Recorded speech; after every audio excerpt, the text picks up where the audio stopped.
बिस्मिल्लाहिर्रहमानिर्रहीम। अस्सलाम वालेकुम मेरे प्यारे व्यूअर्स।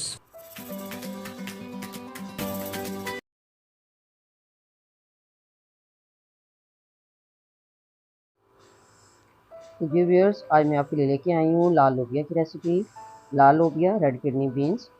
तो चलते हैं रेसिपी की तरफ। तो मैंने तकरीबन 3 कप लोबिया भिगो के रख लिया था रात भर, और उसके बाद उसको बॉईल कर लिया है। बॉईल करके उसको उसका पानी अलग कर लिया। और एक पैन में मैंने मस्टर्ड ऑयल लिया है 1 कप। उसमें अब प्याज को फ्राई करते हैं। तो मैंने 1 कप चॉप किया हुआ प्याज लिया है, वो उसमें डाला है। उसको हम फ्राई करेंगे। प्यारे व्यूअर्स, रेसिपी को एंड तक ज़रूर देखिएगा, वीडियो को एंड तक देखें और लाइक कमेंट करके ज़रूर बताइएगा। कमेंट बॉक्स में बताइएगा आपको रेसिपी कैसी लगी, और किस किस के घर में लोबिया और चावल की डिश बड़े शौक से खाई जाती है, ज़रूर बताइएगा।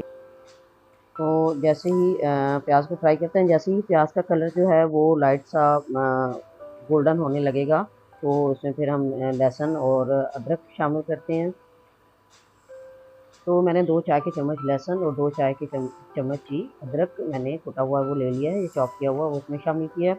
अब हम इसको फ्राई करते हैं, और जब तक इसका कलर गोल्डन नहीं होता तब तक फ्राई करेंगे।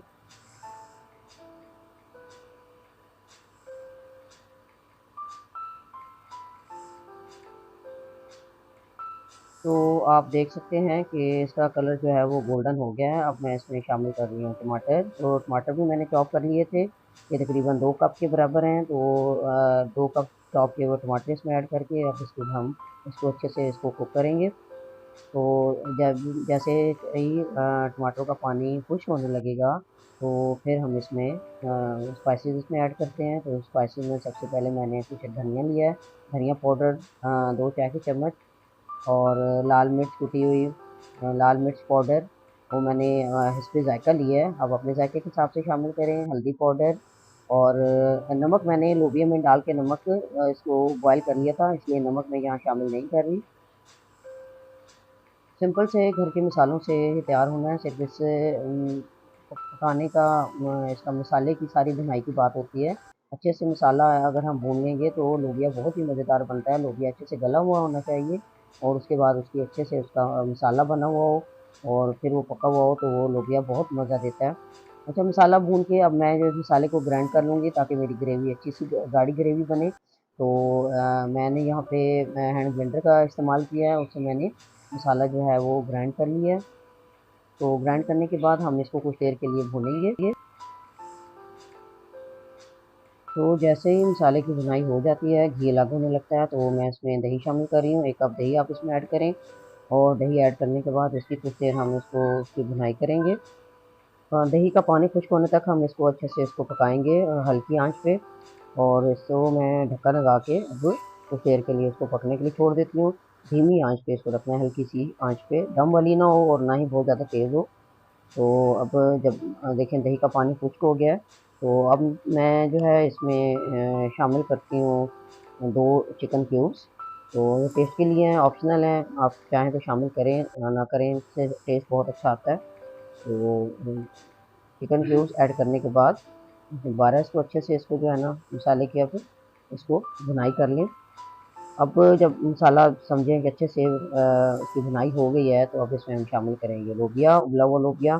तो पानी अलग कर लिया था, के बगैर अब इसमें लोबिया शामिल करेंगे, और उसको कुछ देर के लिए पकाएंगे हम। और उसके बाद हमने जो पानी बचा था वो पानी इसमें शामिल कर देंगे। और अगर हमें पानी लगे ये कम है, तो जितनी हमने ग्रेवी रखनी है या शोरबा हमने इसका बनाना है, तो उस हिसाब से हम पानी ऐड कर लेंगे। तो उसका तकरीबन पानी जो है वो हिसाब का ही था, तो मैंने वो सारा पानी इसमें ऐड कर दिया है। और ये तकरीबन है 2.5 गिलास तकरीबन बनते हैं ये पानी के। तो पानी डालने के बाद अब मैं इसमें थोड़ी सी कसूरी मेथी ऐड कर रही हूँ। कसूरी मेथी ऐड करने के बाद इसको हम कुछ देर के लिए ढक्कन लगा के इसको पकाएंगे, ताकि अच्छे से लोबिया जितने हमारे में स्पाइसेस और जो मसाला जो भुना था उसके स्पाइसेस इसमें अच्छे से मिक्स हो जाएं। तो उसको कुछ देर के लिए हम इसी तरीके से दरमियानी आंच के ऊपर इसको पकाएंगे। और जैसे ही घी अलग होने लगेगा तो लोबिया हमारा पक के तैयार होगा। तो जी व्यूअर्स, लोबिया पक के तैयार हो गया है। तो आप देख सकते हैं ग्रेवी सी इतनी गाढ़ी जो है मैंने रखी है, क्योंकि साथ मैंने चावल उबाले हैं। तो उबले हुए चावलों के साथ इतनी ग्रेवी उसकी होनी चाहिए। इसको कुछ देर के लिए चूल्हा बंद करके हम रख देंगे तो इसकी ये कंडीशन आ जाएगी। तो अब इसको डिश आउट करते हैं। तो एक बाउल में इसको निकाल रही हूँ।